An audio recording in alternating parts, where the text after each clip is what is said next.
जय श्री राम बंधु। आज के ब्लॉग में मैं अपने परिवार, मेरी बेटी प्रियम, इसको ये बता रहा हूँ कि प्रपंची लोगों के बीच में धर्मपूर्वक कैसे हम चलें। संसार में तो हर जगह प्रपंच ही प्रपंच, कूटनीति, राजनीति, लोग अपने स्वार्थ के लिए काफ़ी स्वार्थी होते जा रहे हैं। हर जगह अपने स्वार्थ सिद्ध करने पे लगे हैं। तो जहाँ तक गुरुजनों की कृपा है उस अनुरूप मैं इसको समझा रहा हूँ और उम्मीद है कि आपको ये ब्लॉग अच्छा लगेगा। कोई चला गया कोई जावे, कोई गठरी बांध सिधावे। संसार में बंधुओं खुश रहिए, प्रसन्न रहिए।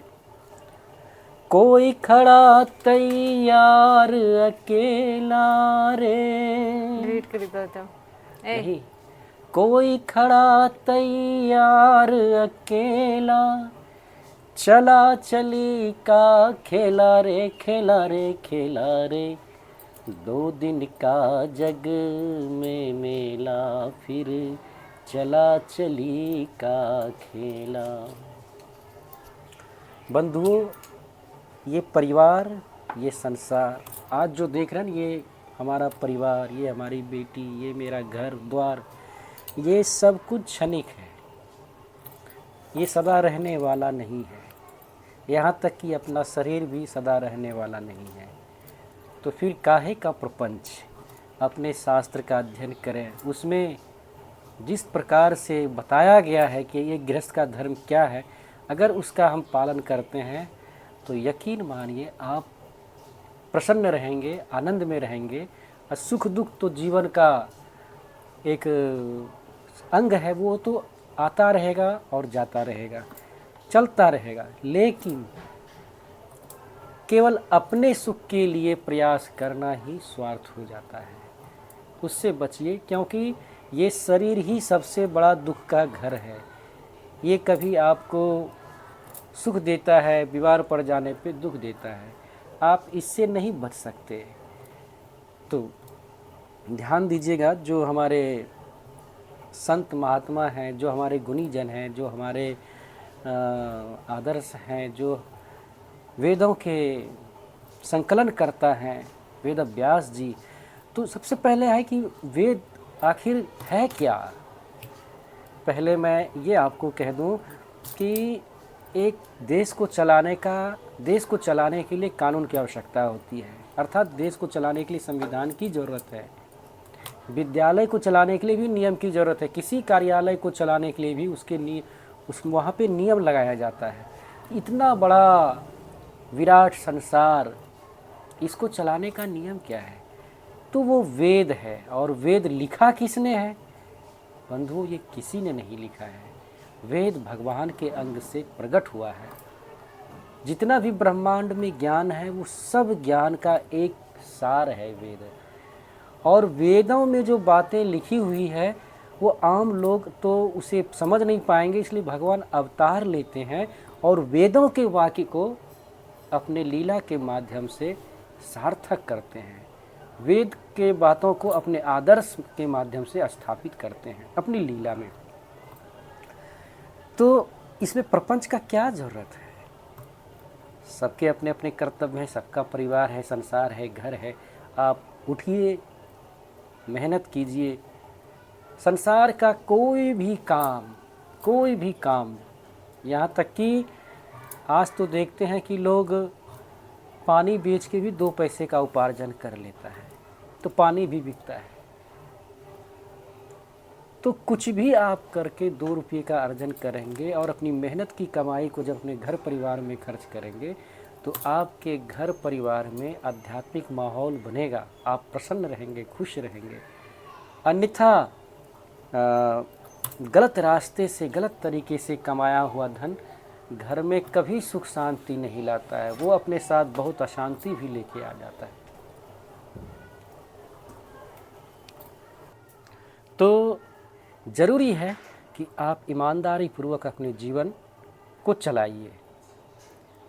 जैसा खाएंगे अन्न वैसा रहेगा मन। ये बात मैं अक्सर अपने बच्चों को, अपने परिवार को समझाता हूँ। हालांकि मेरी ज़रूरत के अनुसार से, ज़रूरत तो अनंत है, मैं भी सोचता हूँ, हमारे घर के लोग सोचते हैं कि एक हवाई जहाज़ अपना होता। तो बंधुओं, सबसे पहला ज़रूरत है रोटी, फिर कपड़ा और मकान। ये 3 चीज़ अगर विधाता ने आपको दे दिया है तो आप समझिए आप धनवान हैं। और यही हमारी मूलभूत आवश्यकता है। धर्म से चलिए, मेहनत से चलिए और अपने मेहनत की कमाई का कुछ हिस्सा धार्मिक कार्य में ज़रूर लगाइए। किसी ज़रूरतमंद के मदद में ज़रूर लगाइए। कोई भी हो सकता है, कोई पशु पक्षी अगर ऐसा आपको मिले तो उसके पीछे भी कुछ न कुछ खर्च कीजिए। जीवन में ये सब चीज़ आगे चल के काम देता है। आज के आधुनिक समय में आधुनिकता का जो दौर चल रहा है उसमें लोग धर्म को उतना स्थान नहीं दे पा रहा। ये सबसे बड़ी गलती उनसे हो रहा है, जिसके चलते कि वो परेशान रहते हैं। जीवन में जो आनंद सुख मिलना चाहिए उसको वो महसूस ही नहीं कर पाते हैं। भगवान तो आकाश के समान हर जगह विराट रूप से हैं। अब हम माने अथवा ना माने, आंख बंद कर लेने से दुनिया तो गायब नहीं हो जाता, आपको नहीं दिखता है। आप अपने ज्ञान के नेत्रों से देखेंगे तो आपके जन्म से पहले भी ये संसार था और मरने के बाद भी रहेगा। हमारे आपके जैसे कितने आए, कितने चले गए। अब बात है प्रपंची लोग जो प्रपंच करते हैं अपने चारों इर्द गिर्द, हम करें क्या? अब उसमें रहने के लिए आपको संबल कहाँ से मिलेगा, आपको पावर कहाँ से मिलेगा, आपको बल कहाँ से मिलेगा? तो वो है हरि नाम, भगवान का कोई भी नाम। भगवान के अनंत अवतार हैं और हर अवतार भगवान के पूर्ण हैं, वो परम कल्याणकारी हैं। कोई भी नाम लें, हम शिव लें, दुर्गा लें, राम लें, कृष्ण लें, किसी भी नाम को आदर्श मान के हम भगवान का भजन कर सकते हैं। मैं अपने परिवार को अक्सर समझाता हूँ कि आप कुछ भी कीजिए तो कभी कभी काम में ध्यान जब रम जाता है, तो जैसे अभी आप आम छील रही हैं, जैसे ये हमारी बेटी आम छील रही। बेटी तुम बताओ अभी क्या कर रही हो? क्या कर रही हो? तो आम छील रही हो तो आम पे ही पूरा ध्यान है या आम छीलते छीलते अंदर से भगवान का भी चिंतन होता है? भगवान का भी चिंतन। तो आप कार्य भी कीजिए। जैसे माँ अपने बच्चों के लिए खाना पकाती है तो या अपने छोटे बच्चे के लिए दूध गर्म करती है, तो दूध भी गर्म होता है। अब वहाँ पे भाव ये भी रहता है बच्चे को जल्दी दूध गर्म करके उसमें मिश्री डाल के, चीनी डाल के उसको पिलाना है, बच्चे को देना है। तो बच्चे का चिंतन दूध के साथ चलते रहता है। आप कोई भी कार्य कीजिए और चिंतन प्रभु का भी अंदर से चलते रहना चाहिए। प्रभु आपकी कृपा से आज की सुबह हुई और घर से निकला अपने कार्यों के लिए। अब आपके ही बल से मैं बलवान हूँ, आपके ही बल से मैं धनवान हूँ, आप ही के धन से धनवान हूँ, आप ही के प्रभाव से हमारा काम हो रहा है। अगर आप ऐसा समझते हैं तो आपको जीवन में कई बार ये अनुभव हो जाएगा कि आप कुछ नहीं करते हैं, करने वाला कोई और है। आप मात्र एक माध्यम हैं। मित्रों, अगर इस तरीके का जीवन हम जीते हैं तो हमारा पूरा जीवन भागवतिक हो जाता है और पूरा जीवन हमारा पूजा ही हो जाता है, भगवान की आराधना ही हो जाता है। अब ये बात और ध्यान देने योग्य है कि जैसे मान लिया जाए हम पूजा पे जब बैठते हैं तो पान के पत्ते पे भगवान का आवाहन करते हैं। कलश में भी भगवान का आवाहन कर लेते हैं। अगर ये हमारा इस प्रकार का भाव है तो अपने इस बच्ची में भगवती दुर्गा को हम क्यों नहीं देख सकते? अगर ऐसा देख करके, ऐसे भाव के साथ जब हम इसको स्नेह देंगे तो मान लीजिए माँ जगदम्बा की वो पूजा ही हो रहा है। अगर प्रारब्ध में कष्ट लिखा है तो वो कष्ट आएगा, लेकिन वो प्रारब्ध आपको हरा नहीं पाएगा, प्रारब्ध हार के चला जाएगा। लेकिन इसमें एक सावधानी ये भी है, आप बड़े भाई हैं या पिता हैं या दादाजी हैं, और जैसे इस बच्ची में मैंने अभी भगवती दुर्गा का रूप समझ करके इसको प्यार किया, तो वो माँ जगदम्बा का पूजा हो गया। जब इस पे क्रोध करते हैं तो उस समय वो भाव हटा लेना चाहिए, क्योंकि इसको शासन में भी लाना है ना। तो भगवान किसी बच्चे को प्रेम से नहलाइए, अपना नाती हो, पोता हो या बेटा हो, बेटी हो, और आह्वान कीजिए, प्रभु आप तो सुपारी पे आ जाते हैं, पान पे आ जाते हैं, तो बच्चे में भी थोड़ा आइए और बच्चे को नहलाइए प्रेम से, तो ठाकुर की सेवा हो जाएगी। अब बच्चा जब शरारत करे तो इस भाव को हटा करके विसर्जित कर लीजिए और थोड़ा उसको शासन में ले आइए, तो ये आपका कर्म हो जाएगा, ये आपका धर्म हो जाता है। तो जब तक संसार में आँख खुला है मित्रों, तब तक तो संसार में दिखता है मेरा तेरा, इतने सारे प्रपंच, वो सब इंसान के दिमाग में चलते रहता है। उस हिसाब से कभी कभी जानते हैं, ये कली काल में, कलयुग में सबको कष्ट होना होता है, सबके जीवन को कष्ट में कैसे लाया जाए, ये कलयुग का चाल है। वो दिमाग में खुरापात पैदा करता है और लोग समझता है कि अपने स्तर से कि मैं सही जा रहा हूँ, और उसको लेके जाता है माया। और इसमें आप आज ही देखिए कि आप अगर अध्यात्म का सहारा नहीं लेते हैं, अपने घर में सदग्रंथ का अगर पाठ नहीं करते हैं विशुद्ध हिंदी में, तो आपको ज्ञान नहीं होगा। अज्ञान जब नहीं होगा तो क्रोध आएगा, और जब आप पढ़िएगा तो आपको ये पता चल जाएगा कि ये संसार नाटक चल रहा है। और जब नाटक में पर्दा जब गिरेगा, जब नाटक समाप्त हो जाएगा, तो फिर सारे कलाकार अपने अपने गंतव्य की ओर। तो जब तक श्वास है बंधुओं, तब तक राम कृष्ण हरि बोल, ऐसे भाव के साथ ज़िंदगी को क्यों नहीं जिया जा सकता है। और ये बात मैं जो आपको बता रहा हूँ, अब थोड़ा पूछता हूँ अपनी धर्म पत्नी से, क्या आपको मैंने जो अभी धर्म के बारे में आपको बताया, ये बात आपको समझ में आया? बताइए। तो मित्रों, आप अध्ययन कीजिए और उस हिसाब से अपने घर परिवार को भी अवगत कराइए। उसके लिए ये ज़रूरी नहीं कि हाँ ठीक, उसके लिए ये ज़रूरी नहीं कि वो जो है आपका घर परिवार आपके हिसाब से, जब उसको काम करते हुए समझा दीजिए। अभी देखिए शाम के खाने का तैयारी हो रहा है, कच्चा आम लाया हूँ बगीचे से, काफ़ी गर्मी पड़ रहा है अभी, तो थोड़ा लू का भी ऐसा मौसम लगता है कि थोड़ा धूप का भी असर हो सकता है। तो ये आम हमारी धर्मपत्नी छील रहे हैं, इसको उबाल करके आम का चटनी बनाया जाएगा, उससे धूप का भी असर सबका, बच्चा लोग का कट जाएगा। तो बंधुओं, अगर ये ब्लॉग आप पहली बार देख रहे हैं तो हरिभक्त दीपक को ज़रूर फॉलो कर लीजिएगा और अपने प्रियजनों के बीच इसको ज़रूर शेयर कीजिएगा।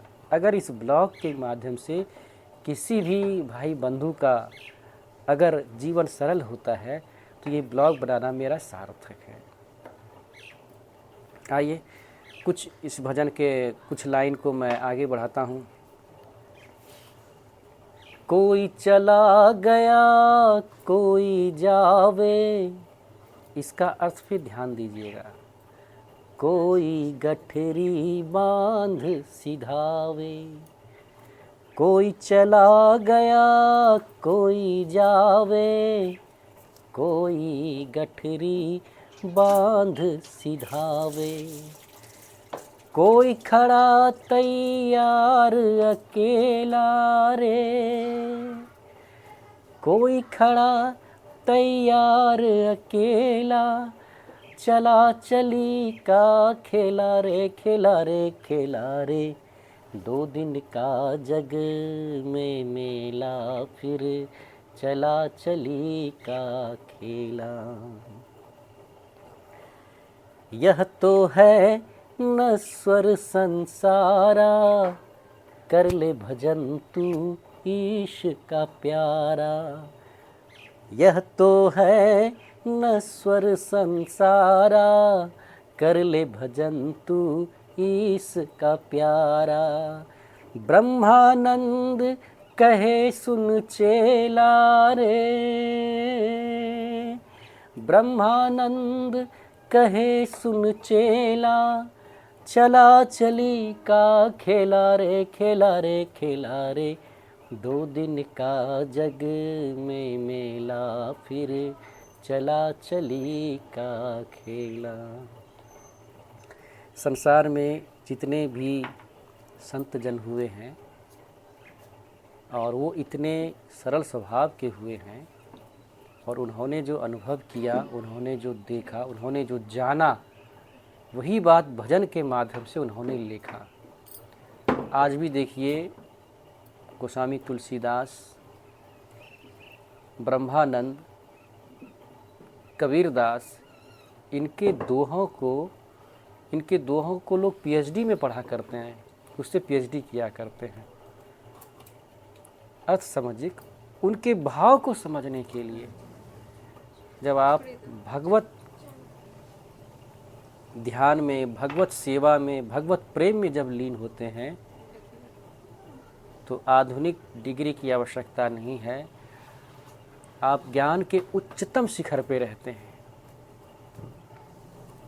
ज्ञान का सार आपके अंदर दिखने लगता है, आपके जीवन में ज्ञान का सार प्रकट होता है मित्रों। तो आप अपने परिवार, अपने मित्रों, अपने घर संसार, अपने कर्तव्य, अपने माता पिता, सगा संबंधी के प्रति अपनी कर्तव्य को ध्यान में रखें। उसके लिए ज़रूरी है कि आप सद्ग्रंथ का अध्ययन अपनी भाषा में करें, तो आप हमारे सनातन धर्म के रहस्य को समझ पाएंगे। अगर आप नहीं पढ़ते हैं तो आप यही समझिए कि हर कोई आज परेशान है, रहने वाला है, आप भी उनमें से एक रहेंगे। तो थोड़ा अपना विचार कीजिए अपने जीवन के प्रति और सतर्क रहिए, और परिवार को अच्छे संस्कार के लिए, एक अच्छा माहौल देने के लिए पहले अपने अंदर वो भाव आना ज़रूरी है। अब वो भाव क्या होता है कि जब तक आप अपने ग्रंथ का अध्ययन नहीं करेंगे वो संभव नहीं है। हमारा ग्रंथ सेवा के भाव को दर्शाता है, कण कण में भगवान की बात करता है। तो कण कण में भगवान, जैसे श्री रामचरितमानस में लिखा हुआ है, सीता राम चरण रति मोरे, अनुदिन बढ़े अनुग्रह तोरे, सिया राम मैं सब जग जानी, करहु प्रणाम जोरि जुग पानी, करहु कृपा सुत सेवक जानी। कि हे प्रभु, ऐसी कृपा कीजिए कि आपके चरणों में हमारी प्रीति बनी रहे, और ये पूरे संसार को सिया राम का रूप समझ करके मैं सबके प्रति अपने कर्तव्य का निर्वाह करूं। और कर्तव्य के निर्वाह में अब ये बात, संसार को मैं अगर सिया राम मैं समझता हूँ, भगवान का रूप समझता हूँ, तो इसके प्रति हमारा कर्तव्य क्या होता है। जैसे अगर हम पुलिस में हैं, तो अगर कोई चोर मिल जाए तो उसको हम तो हाथ जोड़ के निवेदन नहीं करेंगे, उससे तो कड़ाई से पूछताछ करेंगे, कानून के हिसाब से उसके साथ तो बर्ताव करेंगे। तो वही हमारा भागवतिक धर्म हो जाता है मित्रों। तो धर्म हमें गुमराह होने से बचाता है, हमें धर्म का अर्थ समझ में आता है। तो ध्यान रखें अपने कर्तव्यों का और अपने ग्रंथों का। जब तक आपने सुना ही होगा, धर्मो रक्षति रक्षतः। जब आप धर्म की रक्षा करेंगे तो धर्म आपकी रक्षा करेगा। और धर्म आपकी रक्षा कब करेगा? जब आपको ज़रूरत होगा। ऐसा नहीं कि आपने धर्म किया तो आप चाहेंगे कि हमें लॉटरी लग जाए, तो वो नहीं। जब आपको ज़रूरत, जब आपके जीवन में मदद की आवश्यकता होगी, तभी धर्म आपको बचाएगा। जहाँ पे कोई काम नहीं देगा, वहाँ पे धर्म आपको काम देगा। ये जीवन के साथ भी, जीवन के बाद भी। तो बस आज का ब्लॉग मैं अब यहीं पे समाप्त करता हूँ। आगे आपको ये ब्लॉग कैसा लगा कमेंट के माध्यम से ज़रूर बताइएगा। तो मिलते अगले ब्लॉग में, तब तक के लिए जय श्री राम।